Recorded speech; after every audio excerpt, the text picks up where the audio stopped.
Welcome to Buffalo Pregame, your source for live Buffalo football discussion, news, analysis, opinions, and more. Presented by ASM Publications and Bills Digest. Hello, everybody, and welcome to Buffalo Pregame. I'm your host, Alex Brasky, here for Bills Digest and ASM Publications. On tonight's show, we will take a step outside the division and discuss the AFC North with our friend Jarret Bailey and Behind the Steel Curtain. But before that and after that, we'll get some thoughts on Bills training camp from Jarret and Pat Moran of Talking Buffalo. Get some bold predictions as well. Pat, always the most bold content creator on the Buffalo sports scene. So some good stuff from Jarret and Pat to come. Each week on Buffalo Pregame, I will provide updates on the NFL, NHL, and more via articles, podcasts, videos, and more. We'll have Brian Koziel on the show, I believe, tomorrow to talk a little bit of Sabres after the Bo Byram signing, so you might want to tune into that. And also, please subscribe to the Buffalo Pregame with Alex Brasky YouTube channel or wherever you get your podcasts, along with the Buffalo Pregame with Alex Brasky Substack, both of which are free of charge. You can also subscribe if you'd like to Bills Digest, the official magazine of the Buffalo Bills, by visiting billsdigest.com. All right, let's get into it. The Bills entering training camp mode with the rookies reporting on Tuesday and the veterans a week away from hitting the practice field alongside the youngsters. And the storyline at this point after the Landon Jackson news yesterday, which has since been deemed to be precautionary, so not much to be concerned with in terms of long-term effects of that preseason injury that he sustained leading into the rookies reporting. But every player along the Bills' revamped defensive line, every player they brought in this offseason is dealing with something. You look at Joey Bosa, the calf injury that kept him out the entirety of this offseason program. He seemed to be ramping things up toward the end of that, and he should be expected to participate in full at training camp. But then you have Landon Jackson, the unknown. It's been reported by some to be a neck injury. He was placed on the PUP list. Deion Walker, maintenance due to a back injury that he came into the draft with. TJ Sanders, your second-round rookie defensive tackle, still hasn't signed his rookie contract along with several other second-round picks across the league. You have Larry Ogunjobi and Michael Hoyt, your two prize free agent signings, one on the inside with Ogunjobi, one on the outside with Michael Hoyt, trying to add some depth and some athleticism to that defensive line. Both of them suspended due to PEDs. So not a good start for Brandon Beane and the Bills' retooled trench unit, as, like I said before, everybody dealing with something entering training camp. And once the bumps and bruises start to add up this time of year, it's tough for these players ever to get in kind of full go. And I think that's what you're concerned with at this time. Nothing seems to be that long term, aside from potentially TJ Sanders. We still don't know what's going to happen with that contract. And then you have Ogunjobi and Michael Hoyt suspended for the first 6 games of the season. But as far as Walker, Jackson, and Bosa are concerned, they do seem ready to participate in training camp sooner rather than later. I think it might take Jackson maybe a couple days based on the reports that have surfaced since he was placed on the PUP list. But I think you'll see Joey Bosa out there in some form to begin training camp, and then the 2 suspended players can practice with the team at training camp, and then we'll have to leave the team once the regular season begins. And then TJ Sanders, that's another storyline to pay attention to, whether or not he shows up. He was there throughout the entire offseason program, but with that contract situation still lingering, there's still a week for them to get that worked out, but certainly somewhat of a concern there, and just somewhat of an unknown, which is more frightening than anything. Still plenty of time. It's a long training camp and preseason, so a lot to still be worked out. But at first glance, when you look at it entering training camp, there's certainly some concern to be had with this retooled defensive line. And that brings me back to an article I did on Substack earlier this offseason about my 10 most important players not named Josh Allen. And I think it's a matter of most important and most valuable in terms of this conversation. When I was dealing with most important, I'm kind of dealing with players at positions that are either looking for a rebound, looking for an enhancement, something along those lines this season, and maybe some question also with the running back position. I added James Cook and Ray Davis. But when you look at most valuable, if I were to address that concern, who's the most valuable player on the Bills roster outside of Josh Allen? And I was listening to WGR this morning, and they kind of went through this exercise, which is kind of what sparked my interest in going through it. And for my money, if you look at it, there's a number of names up and down the depth chart that are critical to this team. And if you take them away, it drastically changes what this team does, whether it's defensively or whether it's offensively. It not only changes what it does, but changes what it hopes to do this season, especially on the defensive side of the ball with a number of these names where they're trying to plug some holes that were either left due to departures last season, whether unwanted or otherwise. So for my money, you look to the defensive side of the ball, and I think where the guys on WGR this morning were talking about Jeremy White and Joe DiBiase, they were talking more so defensive line. I'd like to look to the secondary, and I mentioned this, I believe, on the podcast with, I believe it was Carl Jones and Ryan Talbot starting to blend together here for me, but Christian Benford is probably my most valuable Bills player entering this season, just due to the extensive changeover going on within the secondary, looking for the two new starters at cornerback and safety, bringing in a number of new depth pieces, whether it be the rookies in Dorian Strong and Jordan Hancock, who are likely to occupy roster spots at the conclusion of training camp, whether it be Dane Jackson, a veteran who, Lord knows what he has to offer at this stage of his career, or even the same case with Tre'Davious White. And then you look at Max Hairston, another young player who is trying to fit in his role. So I think if you're to lose Christian Benford at the cornerback position, it's going to be a critical loss. I know that goes without saying, but it's one that I'm not so sure this team could recover from. And when you look at it extended to the safety position with Cole Bishop, another young player stepping in, and not even sure if he's going to be able to take the reins and win that positional battle with Damar Hamlin and Derek Forrest. You don't know what you're going to get from safety. You don't know what you're going to get opposite Christian Benford.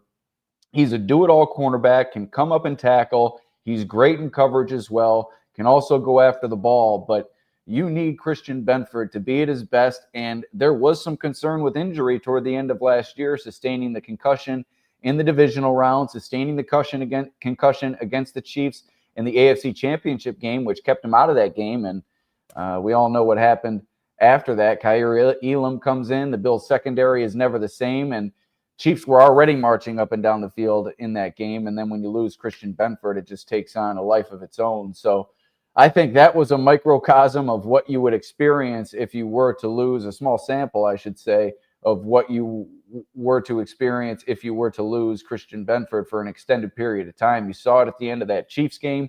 And if you're to lose Christian Benford for extended time this season, this secondary could be in big trouble. And then you look at up front on the defensive line, and Jeremy this morning was talking about Ed Oliver. I'll hint at Greg Rousseau. I think Greg Rousseau on the outside, I think you know what you're going to get with Ed Oliver. I think that 1 year with the high sack numbers, I think that may have been a little bit of an outlier. I think you're going to get somewhere around 5 sacks a season from Ed Oliver moving forward. Quality play. He was held back by the hamstring injury last year, but if he's healthy, I think he's a player that gets you around 5 to 7 sacks on the average per year at this stage of his career. And you really need that out of Ed Oliver. The thing with Greg Rousseau is I think he's a player that could take it to the next level. I mentioned this, I believe, with Jerry Ostrowski. He doesn't believe that Greg Rousseau will ever be the big sack number guy. And it's starting to play out that way with his career year after year. He's held under that double-digit sack number. But I think he has the tools. He has the measurements. Greg Rousseau is a player that could really elevate his game and become an elite pass rusher for the Bills. And that's why I find him to be so valuable entering the season, with Joey Bosa maybe needing some maintenance throughout the year just to get him to the finish line. You need Greg Rousseau to be that mainstay, to help some younger guys like a Javon Solomon progress perhaps alongside him in an increased opportunity. You'll hear more about Javon Solomon from Pat Moran later in this show. But I think Greg Rousseau is another player who's critically important to me, somebody who the Bills just cannot afford to lose. And if they do, it will really, really hamper everything they do up front defensively. And then you look to the off and one more defensive player, and I mentioned this before, kind of Christian Benford light in terms of value, Taylor Rapp. You can't lose Taylor Rapp at the safety position. He has been prone to injury. He's been prone to injure other players as well. So a little bit of concern there with Taylor Rapp, but you need him on the field. He's transformed into an incredibly important piece for this Bills defense at that back end, especially with Cole Bishop likely to win that job and come in as somewhat of a green player still within this system. And you saw some highs and lows from him during his rookie season. So you need those two experienced members of your secondary, two players, young and experienced, I should say, because obviously Tre'Davious White coming back, but not sure what he'll have to offer. So you need Benford, you need Rapp, and then looking to the offensive side of the ball, you need that offensive line to stay intact. That is really the lifeblood of the entire offense. It makes everything go. It makes Josh Allen's life so much easier than it was a few seasons ago. And it also makes that running game just much, much more impressive, which is really taken on a life of its own under offensive coordinator Joe Brady since he took over the reins calling plays for this team. They're much more 50-50 on a game-to-game basis. And with James Cook's touchdowns taking such a step forward last year, I think the offensive line deserves a lot of credit for that. And you need your bookend tackles in that regard to remain healthy as well. Deion Dawkins, Spencer Brown, Brandon Thorne, one of the most respected names in terms of offensive line analysis throughout the NFL, ranked both Dawkins and Brown within his top 5 left tackles and right tackles. So that also goes to show you just how important these two players are for the Bills. And then finally, Khalil Shakir at wide receiver. With so much unknown at wide receiver, Shakir is never going to give you that high wide receiver upside, that 1,700-yard season, 1 million touchdowns. I mean, maybe he'll shock me. I don't want to totally count him out. But in my opinion, I don't foresee that with Khalil Shakir. But in that regard, he is so steady for this offense. He's another player who really makes things go, especially along the outside at wide receiver. So with so much change over there, so much unknown at the wide receiver position and needing a step forward from Keon Coleman at tight end, you need Khalil Shakir to repeat what he gave you a season ago. So I'd offer on the offensive side of the ball, Dawkins, Brown, Shakir. Defensive side of the ball, Oliver, Rousseau, Benford, Rapp. That's really the list of players that the Bills cannot afford to lose this season. But this Bills schedule does set up nicely for them. So if they go through some early bumps and bruises, they will have time. Also have an early bye week to get things back in check as the season moves forward. But the large portion of the Bills schedule will take place against the AFC North. And on today's show, we bring in Jarret Bailey of Behind the Steel Curtain for SB Nation to break things down. And a lot of interesting stuff from Jarret. We focus really on the Steelers to begin this conversation. And he's really holding Mike Tomlin's feet to the fire. And it reminds me of how Bills fans are treating Sean McDermott entering this season. Maybe a little bit more deserved in Mike Tomlin's circumstance with the playoff win drought dating back several seasons and Sean McDermott having brought his team to 2 AFC championship games in recent years. But it's certainly reminiscent of how Bills fans have been treating Sean McDermott in recent seasons. So I'm interested for you to hear this conversation with Jarret Bailey of the Steel Curtain for SB Nation. Bring in Jarret Bailey of Behind the Steel Curtain for SB Nation and many other outlets we'll let you plug at the end of this conversation. But how are you, my friend? Doing good, man. Yeah, we're teams are starting to report to camp, and things are starting to we're getting out of this like limbo of having nothing to talk about, and it feels good because I'm very much tired of just living in this speculation world, I guess is a better way of putting it. So guys are getting on the field. That's good. And looking forward to seeing actual games take place here in a couple weeks. It's certainly better to write about actual happenings than forecasting what is going to happen. But you did a good job with that. Your top 30 quarterbacks, I think, on one of your outlets. We'll give you a chance at the end. But I wanted to ask you about your top Bills storyline entering training camp. You really focus a lot on the Steelers, the AFC North, but you also have your focus placed on the Bills as well. So as you followed the offseason, there's plenty to discuss with the cornerback situation, the changeover on the defensive line. Can the wide receiver group step up? Of those, or maybe I left one out, what's your top storyline entering Buffalo Bills training camp? I mean, the defense is the biggest thing because they paid so much attention to it during the draft, which Brandon Beane obviously was very adherent on. Everybody complaining about not taking a receiver, and he kind of let his feelings be known about that. And fair enough. Like I think he made some decent points in the small rant that he went on. And look, totally understandable. Their defense has been what has let them down. If you look at the 4 playoff games they've had against Mahomes and the Chiefs, the offense has scored over 28 points a game, and they've lost all of them. The Bills were the only team to allow the Chiefs to score 30 points last year. So, understandably so, they brought in several new players, whether it be free agency in the draft, to try to help that. If you look at where most of the attention went, it went to the defensive line. We saw what the Eagles did to Kansas City in the Super Bowl. So that's why you go out and you bring in more specialized guys like Larry Ogunjobi and Michael Heck. That's why you draft TJ Sanders, Landon Jackson, Deion Walker to kind of give yourselves more room for error and more likelihood that one of these guys hits. And then Joey Bosa is obviously the big splash. The big question with him is how much Joey Bosa are you going to see during the regular season, which frankly speaking for the Bills, that doesn't matter as long as he's healthy for the playoffs.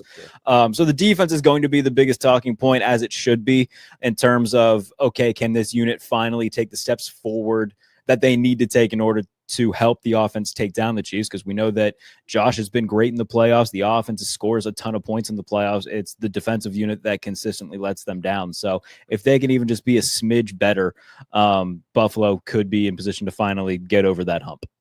Yeah, even before that matchup with the Chiefs, the Bills defense really let them down, particularly on third down. And Anthony Prohaska of Cover One tweeted out these stats earlier today. The Bills defense on third down last season, 30th in conversion rate, 29th in EPA per play, 31st in success rate. I mean, I could go on and on. 18th in sack rate, 15th in pressure rate. It was mid at best in many of these statistical categories. So they really need to get better across the board. And if you look at these additions that they've made, on paper, they should be better. But at the same time, as I mentioned off the top, you look at this defensive line dealing with some injuries and some off the field stuff. So a lot's going to have to go right for this defense to be an improved unit and really take on some of the non-conference opponents that they have littered throughout what is a relatively favorable schedule. And we bring you in to really highlight the AFC North aspect of this and the Pittsburgh Steelers specifically and what they've done throughout the offseason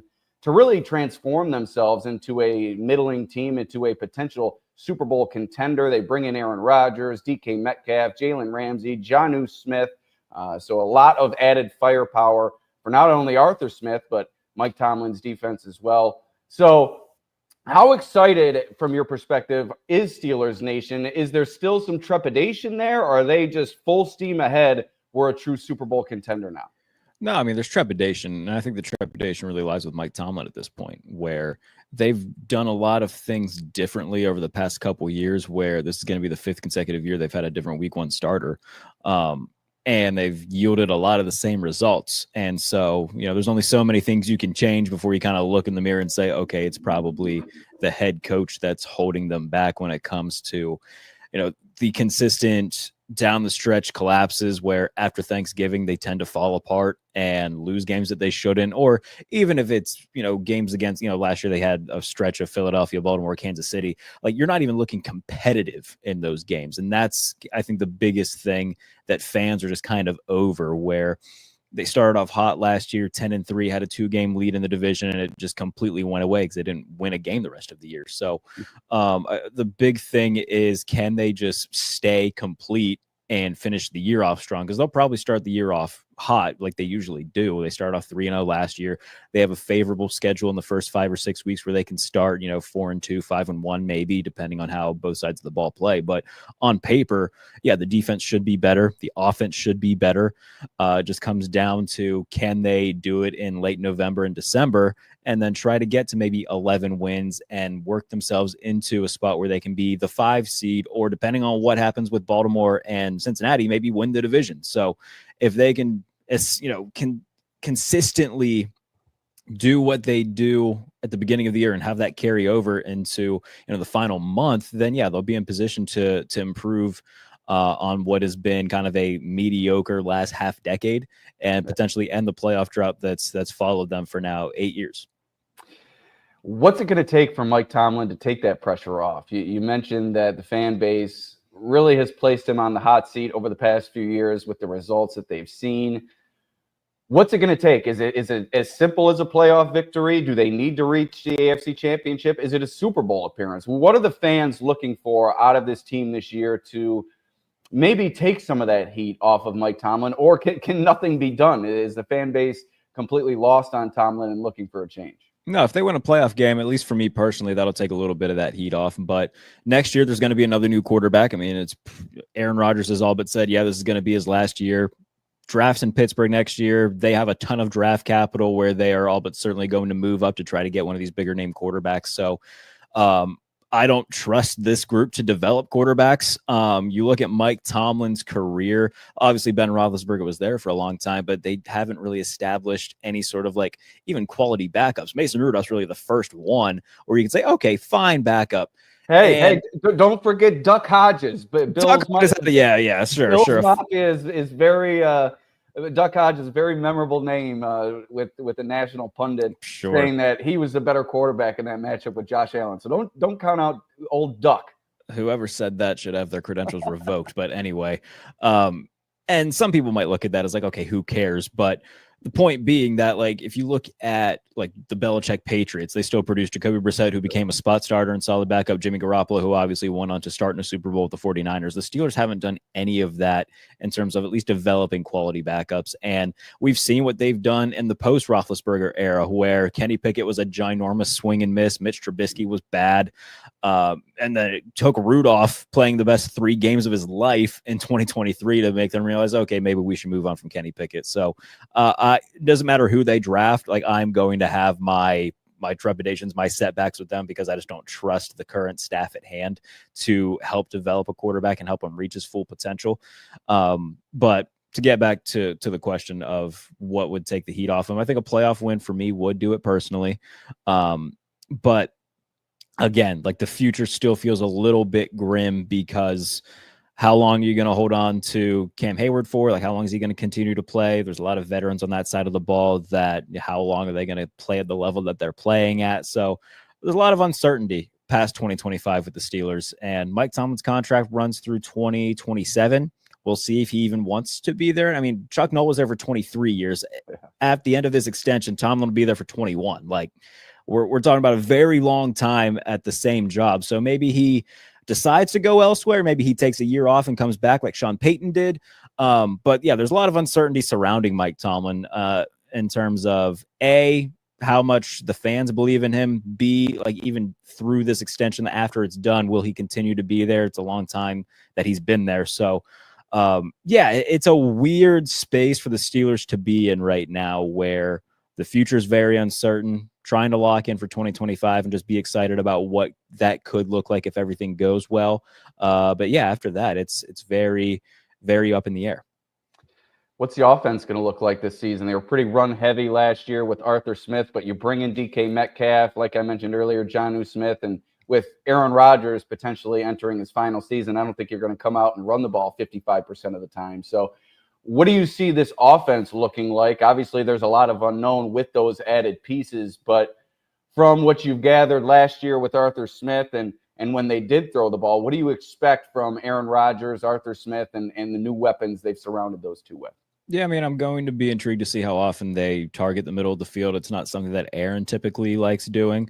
But if I had to guess, it's similar to what Art did in Tennessee, where he wants to, have the run game, work on early downs to set up second and third and shorts to be able to set up the play action stuff, which they were able to do last year with the go balls. Like for a time when Russell Wilson first, took over the starting job against the Jets, it was working for a little bit, for like a month-long span of time. Like the go balls were working, the offense was playing well, and it looked like they were at least, solid play. I wouldn't have put them in Super Bowl contending in that range, but a team that you didn't want to see.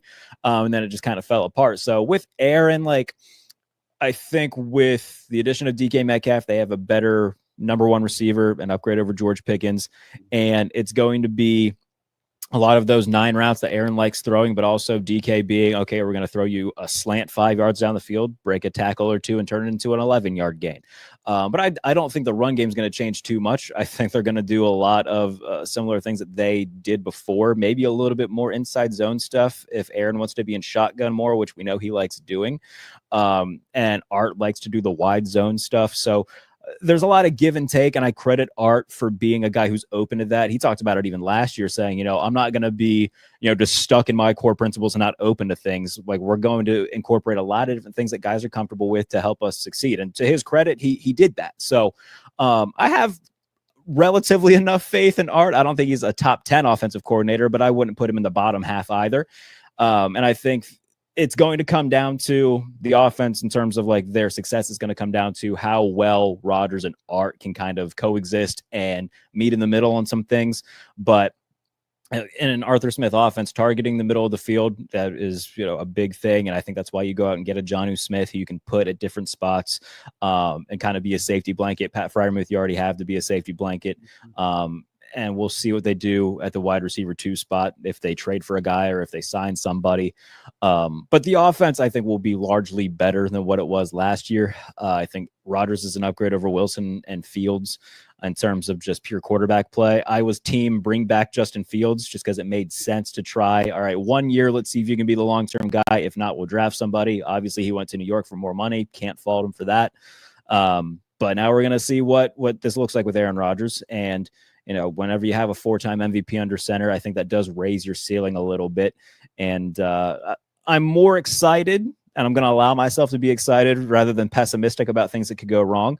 I'll try to focus on the things that could go right. And what could go right is that, Aaron has a 2009 Favre type year where he just plays his butt off, doesn't turn the ball over, turns back the clock a little bit. The Steelers have a good offense. They make a little bit of a run, and that's that. So I hope that's what we see. And like I said, the coexisting of Arthur Smith and Aaron Rodgers will be a big determining factor in that. And certainly that offensive line, the Jets last year with Rodgers ran into protection issues, and you got to keep the old man upright if the Steelers are going to have any chance going forward this season. Now, just branch off on the other teams in the division. If you could touch on each of these. Cincinnati, turmoil with Trey Hendrickson and Shamar Stewart, 2 important players for them, their first-round pick and their top pass rusher from last year. One's unhappy, one's left unsigned, so we'll see if they get back in time for camp or at all at training camp. Shamar Stewart, I know, is practicing with his old college team. And then Cleveland, are they going to be as bad as everybody thinks they're going to be? And finally, Baltimore, did they get better with additions like Hopkins and Jair Alexander? I think Baltimore roster-wise is probably the best top-to-bottom team in the NFL. The thing about that, though, is that if they win the division, it would be the first time since division realignment that a team has won the AFC North 3 consecutive times. It hasn't happened yet. So historically, that's not on their side. They would, however much you take that into consideration, if you don't, whatever, I completely get it. But yeah, I think adding Jair Alexander to go opposite of Nate Wiggins, they have Chidobe Awuzie, who they brought in as well for depth. Kyle Hamilton and Marlon Humphrey were both all pros a year ago. The defense, especially the secondary, in the second half of the year, they did something that is very hard to do. In the first 10 weeks of the year, they were bottom 3 in defensive EPA and passing EPA per play. Weeks 11 through 18, they were first in both. They completely turned things around. And a lot of that had to do with getting more solidified roles for Marlon Humphrey and Kyle Hamilton. And I think when you add a guy like Jair Alexander to that mix, as long as he can stay healthy, then that team is going to be very, very good again. Offensively, we know what they bring to the table. Lamar and Derrick Henry were deadly last year. Derrick Henry doesn't show any signs of slowing down. And then when you throw in DeAndre Hopkins to be kind of your number 3 receiver at this point, with Zay Flowers and Rashad Bateman, they bring back Mark Andrews as well, which surprised a lot of people. I think he'll probably be the de facto number 2 to Isaiah Likely. Not really a lot of holes on this team. The biggest glaring one, I guess, would be linebacker opposite of Roquan Smith. They haven't really been able to find any sort of consistency there last year.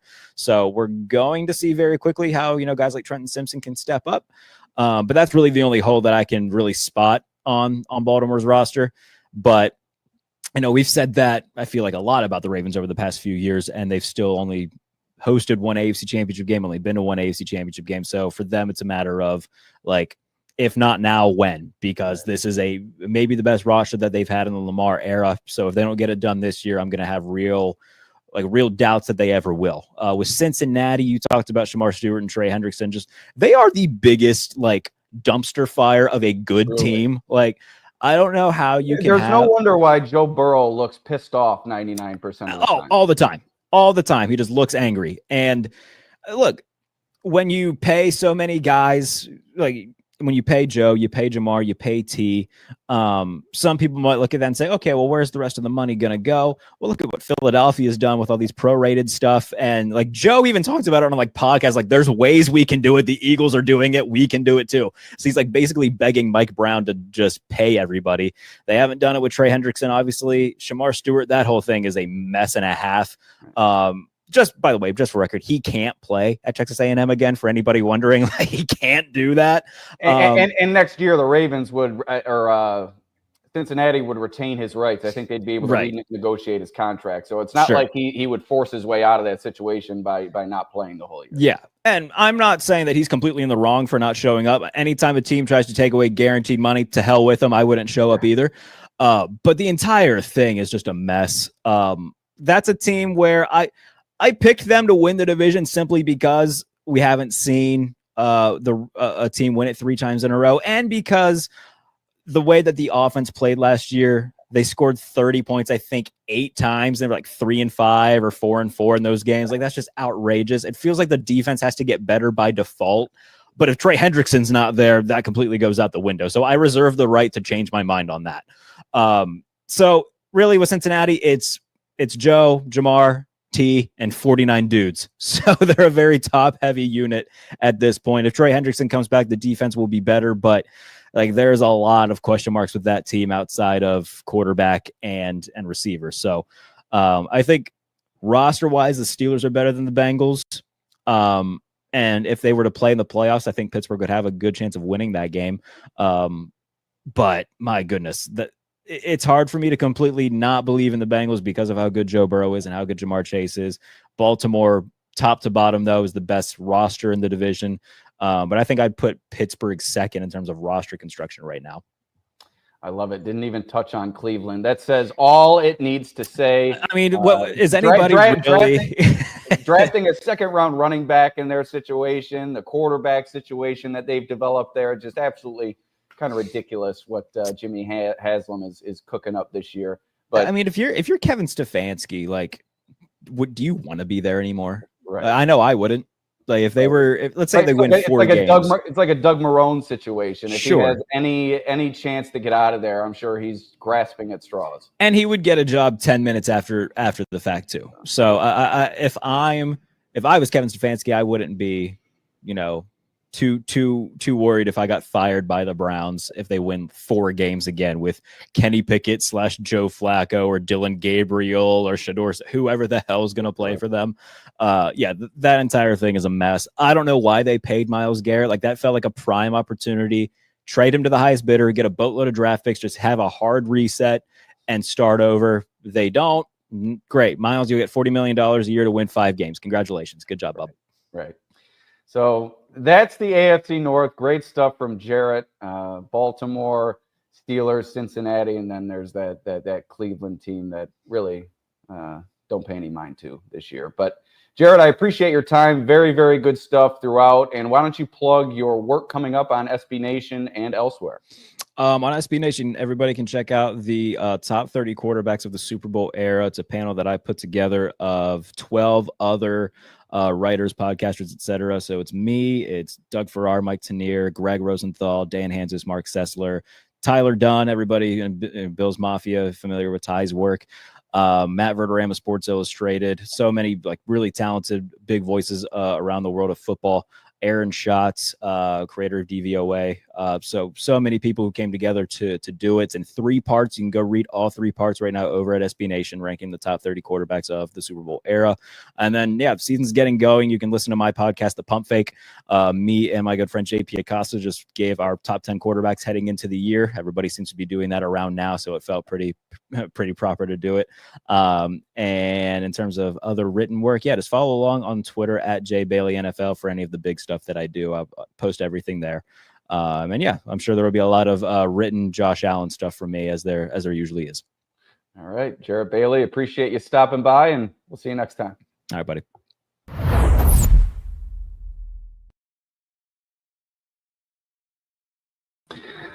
All right, I think I nailed the transition for once, and we are experiencing light technical difficulties. My computer seems to be operating a bit slowly, so if anything is to happen, I do apologize, but I'd like to thank you for tuning in, and I'd like to get to my X Factors on SB Nation, and great stuff from Jarret, obviously, on the AFC North, and a lot of it hit home for me, especially considering the research that I did for my article for SB Nation, the AFC X Factors. And if you look at my AFC X Factors for the AFC North, you start with Baltimore, and I'm right on with Jarret. On the defensive side of the ball, Kyle Hamilton, one of the top safeties in this league, and he's really kind of what takes that defense to another level.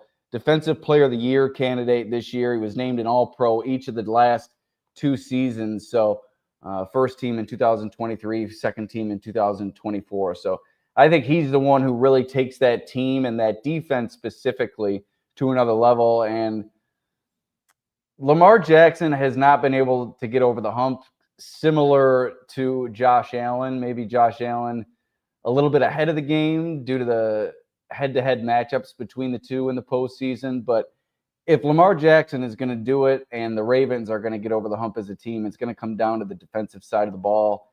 They had a good game plan, and it worked out against the Bills last year. Bills able to outlast the Ravens, but they need Kyle Hamilton to be at his best. And then you go down the list, the Bengals with Trey Hendrickson having the contract dispute that he is with the Bengals, and they've really come to be known for these contract disputes. It seems to follow them every single season. And I mentioned with Jarret how Joe Burrow is miserable. You saw him walking down the streets, I believe it was Las Vegas or Los Angeles, and just kind of looking at his feet. And I can only imagine he's thinking what he's going to have to go through this year just to keep this team afloat. And I appreciate Jarret is high on this team, but if this defense can't carry its weight, I'm not so sure Joe Burrow and this offense can continue to pour out 30-point performances week after week the way that it did last year. At some point, something's got to give. But you look at the X factor that I have in my SB Nation article, edge rusher Joseph Asai. With Trey Hendrickson being out, Asai becomes even more important, likely than they were expecting him to be. Career high 5 sacks last year. Could take things to the next level for the Cincinnati Bengals. And then the Cleveland Browns, the lowly Cleveland Browns, Quinshon Judkins, the second-round running back for Cleveland. A questionable pick when they made it due to the quarterback issues that they're experiencing. I'm not so sure second-round running back is what the doctor ordered there, but if the former Buckeye can come in and contribute somewhat of what he did at the collegiate level, maybe that could go a long way to a potential Nick Chubb replacement. But a confusing pick, and I think with the draft capital that they used on him, they're certainly going to have to make sure that he's featured in this offense. And then finally, the Pittsburgh Steelers. I think DK Metcalf is as critical of a player as they have on their roster. Obviously, Aaron Rodgers at quarterback, but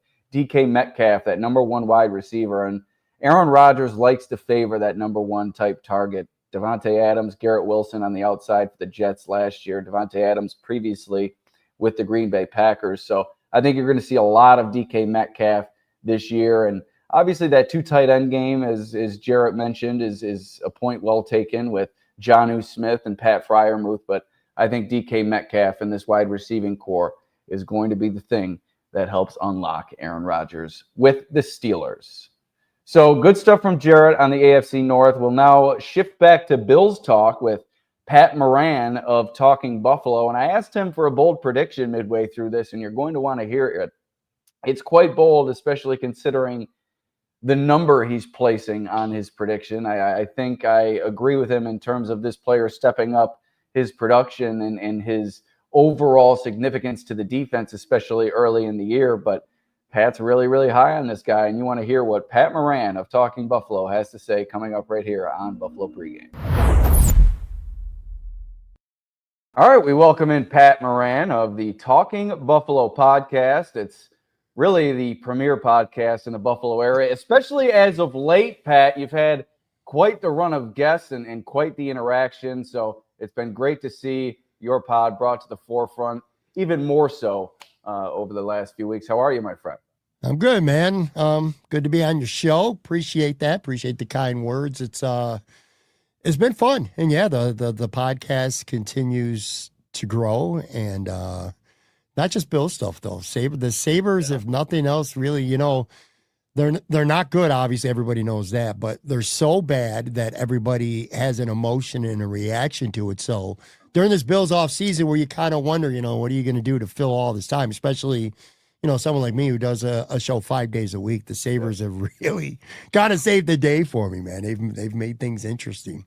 Yeah, it's like a train wreck. You want to look away, Right. you just can't help but watch. And I'm going to have Brian Koziel of WGR on later for a Sabre-centric podcast to discuss all that stuff. So for the listeners here, be sure to check that out. And Pat, feel free to check it out yourself. But we brought you in to talk Bills. We don't want to derail this with too much Sabres talk. I'm sure we could go on and on and on. My first question to you is what I asked our previous guest, Jarret Bailey of SB Nation. What is your top storyline to follow entering training camp? Now with the defensive line injuries, seems like every addition they've made has something to deal with going into training camp. You look at the cornerback position with Christian Benford's value really at an all-time high with what's behind him. You don't know what you're going to get out of Trey White and whatnot. And then I could go on from there. But what is your top storyline to follow as the Bills enter training camp here in just a week's time? Well, the defensive line is definitely up there for sure. You just mentioned that. I would say the back end of the wide receiver position is going to be very interesting too. How many receivers they keep. Does a guy like Virgil or Shavers, do they keep 6 receivers? And one of those guys impress you enough to keep 6, or even if they keep 5, does Curtis Samuel become trade bait? There's lots of things there. But for me personally, the thing that I'll be looking at the most when I get up to camp as much as I can is going to be the defensive back position as a whole. Not just corner, but safety as well, because you just said it. Benford obviously is locked in. Nothing other than Taylor Rapp, if he stays healthy, to me, is a sure thing in that secondary. And you got a guy like Trey White, and I could just see so many paths for him. There's a path to him starting week 1. There's a path to him starting week 1 and holding down that job for the whole year. There's a path to him being this year's insurance policy where he's inactive on game day, because if he's not starting, he doesn't have any special teams value. And there's even a path to him if he doesn't have a good training camp that he doesn't make this roster. Because, again, no special teams value. And the safety position, too, after Taylor Rapp, I am of the belief that Cole Bishop's, just like Max Hairston, is going to have to go out and earn the job. Sure. And a lot of Bill fans may not be happy, but I think come beginning of training camp, you're going to see a competition with him and DeMar Hamlin.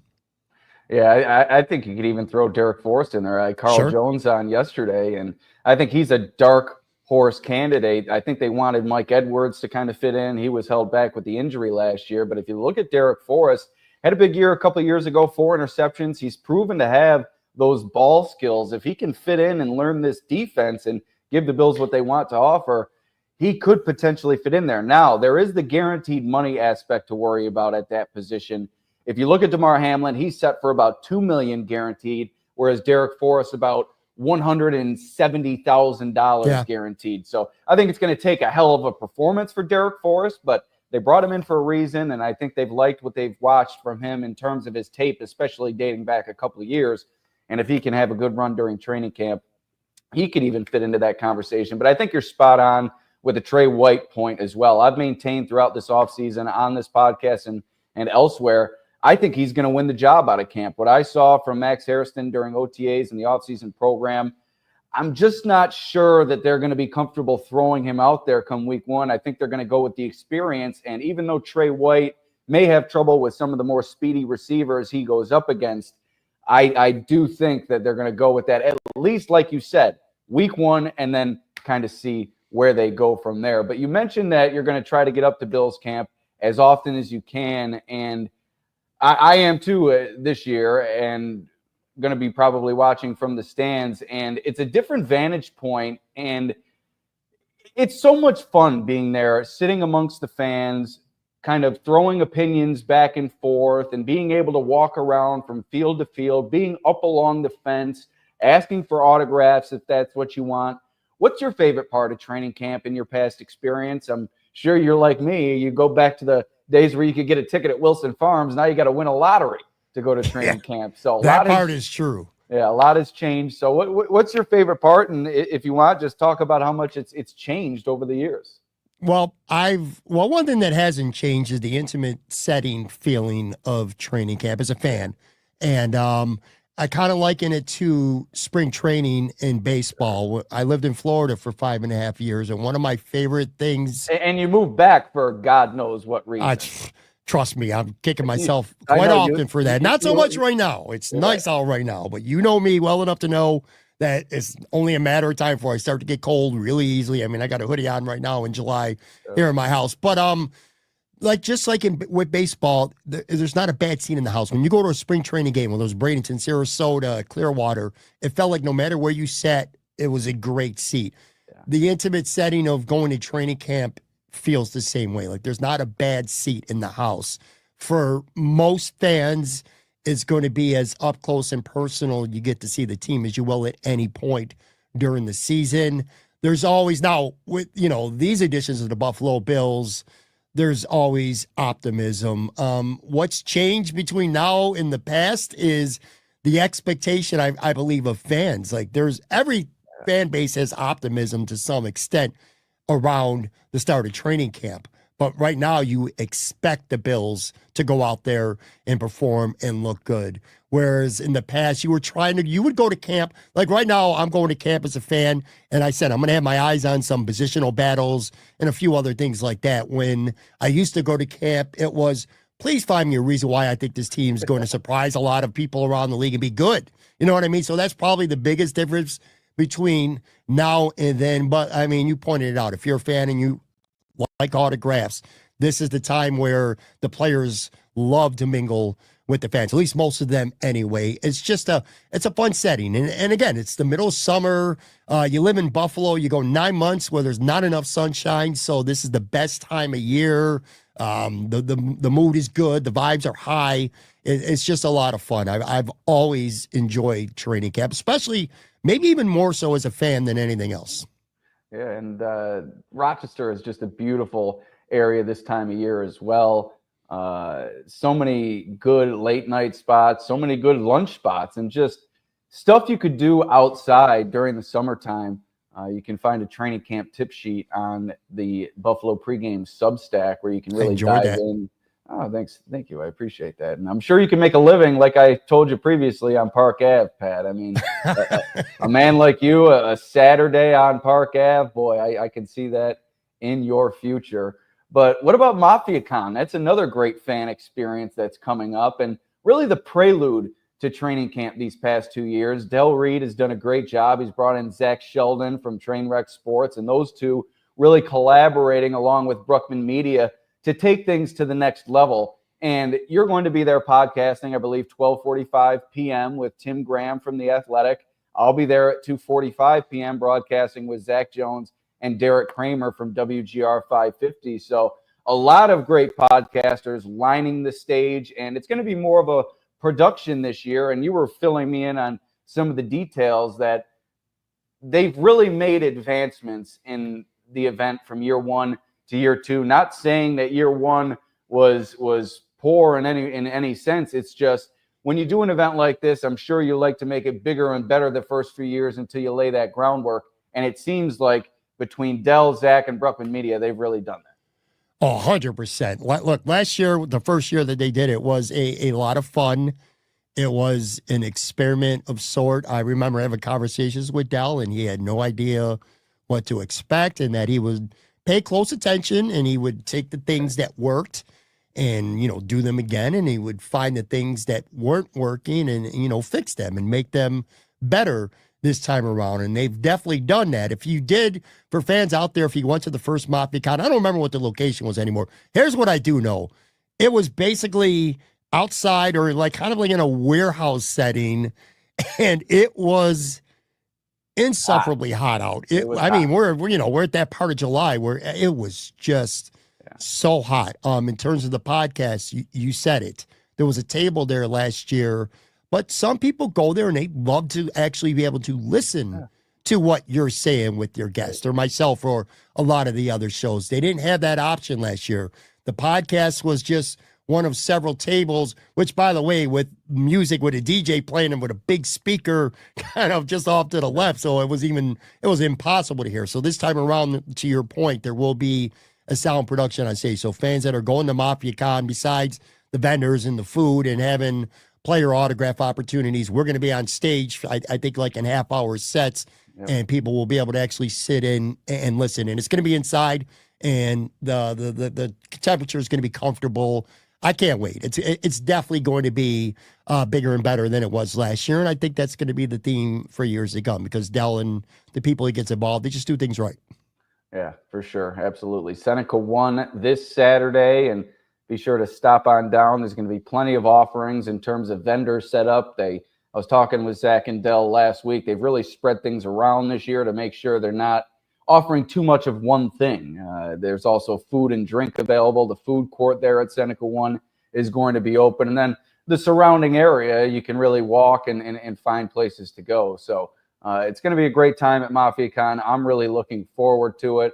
Like I said, myself, Zach Jones, Derek Kramer at 2:45, Pat and Tim Graham from The Athletic at 12:45. But before we take off here, Pat, any bold predictions for Bills training camp? Within my 5 bold predictions on the Buffalo Pregame Substack, I have Matt Milano playing, I believe it's 15 regular season games, just because you're not sure what's going to happen at the end of the season. Maybe it was 16. I can't really recall actually at this point. But basically, I'm predicting Matt Milano to stay healthy for the entirety of the season, which I think is a pretty bold prediction considering what he's gone through the last 2 years and the soft tissue stuff that he's experienced, and him being an aging player also at that position. And you have to consider Dorian Williams waiting in the wings. So I am going out on a ledge. I think Matt Milano is going to be a key part of this defense. That's my bold prediction entering training camp. 1 of 5 on the Substack. Give me one of yours.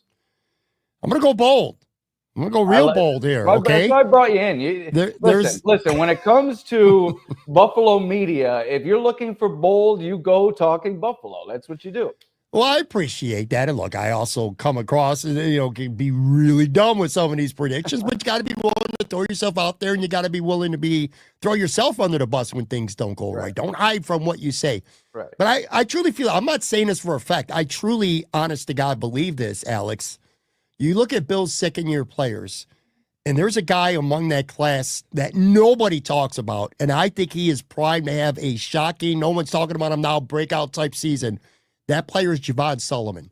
I think there's a lot of factors that get him on the field. You go back, you watch some of the games from last year. He had 2 sacks and limited opportunity.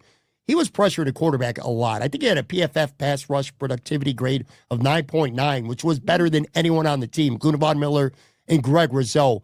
He's going to get more opportunity this year between Michael Hoyt missing the first 6 games. I just think he's going to have a good camp. I think he's athletic. He doesn't look necessarily like Leonard Floyd, but he's kind of got that kind of game to him. He makes things happen out there. And he's going to be a guy who's going to get you 6 to 8 sacks this season. So 6 to 8 sacks for Javon Solomon. That's going to be my bold prediction as things stand right now.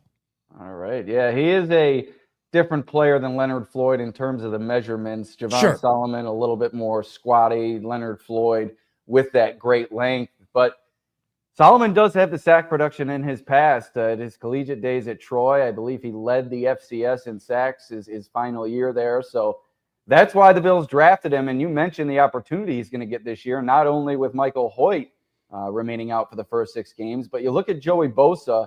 He's a player that's along the lines of Matt Milano. How often is he going to see the playing field? Are they going to have to kind of provide him some maintenance with a few injuries? We've already seen him sustain a calf injury early in the offseason program. So I think Javon Solomon, the opportunity will be there in terms of, I think he's going to make the final 53-man roster out of training camp, and then we'll see kind of what the game day role is for him as the season progresses. But like you mentioned, he's one injury away from being out there and having the potential of no Von Miller this year. And no Von Miller this year. And I think he's going to be that kind of player in that kind of role. All right. That is bold from Pat, and we appreciate bold here on the program. But why don't you tell the people your plans for Talking Buffalo? I told them about Mafia Con. Anything else coming up? I believe you have another live show. Yeah, I got a live show Thursday night. Imperial Pizza, Matt Perino, and Matt Fairburn are going to be joining me. I will be at Mafia Con with Tim Graham Saturday, July 31st. I know I'm going to be doing a live show from Sunny Reds with Joe Marino. It's my annual live show with him.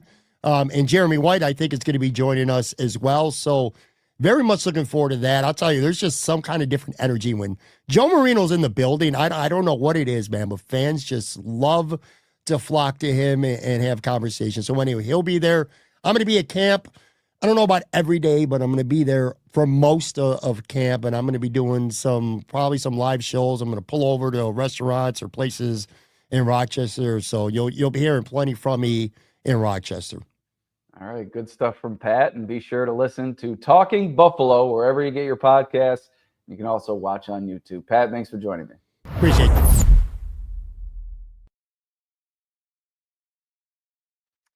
All right, I'd like to thank Pat and Jarret for joining me on tonight's show. Very good stuff from both of them. Pat brings great Buffalo perspective. Jarret, a little bit outside of the realm, so a little bit something new for you to experience and to get you set for the Bills' regular season schedule filled with AFC North opponents, the Ravens, the Steelers, the Browns, and the Bengals. So good stuff, and we'll conclude this episode with one of the under-the-radar camp battles to pay attention to this training camp, and that's the kick and punt return battles. You have Brandon Codrington, who enjoyed a successful season last year. He was no slouch in returning the football, but when it comes to added value, the Bills really take that into account with fringe roster players. And if Codrington, and this is all he's going to offer, is returnability, that's going to make his ability to make this roster a little bit more challenging than it would in other circumstances. He can't perform on kickoff or punt. He certainly cannot perform at cornerback, as we saw last year, really struggled when he got in there for limited time. So Brandon Codrington, I think, in danger of being left off this roster. You had Khalil Shakir at punt return last year, Ray Davis, Ty Johnson, both participating at kick return. And then you have new faces, Laviska Shenault and Elijah Moore, who might mix in as well. I may be forgetting a few names, but whether or not Codrington can win that job out of training camp, and right now I'm not expecting him to do so, but that could really lead to some dominoes falling at other positions. So that's something to keep an eye on, and I wanted to close with that. And we will look ahead to our next show tomorrow. Brian Koziel talking Sabres, a little puck talk here on Buffalo Pregame. Thank you for joining me on the latest edition, and we will see you next time.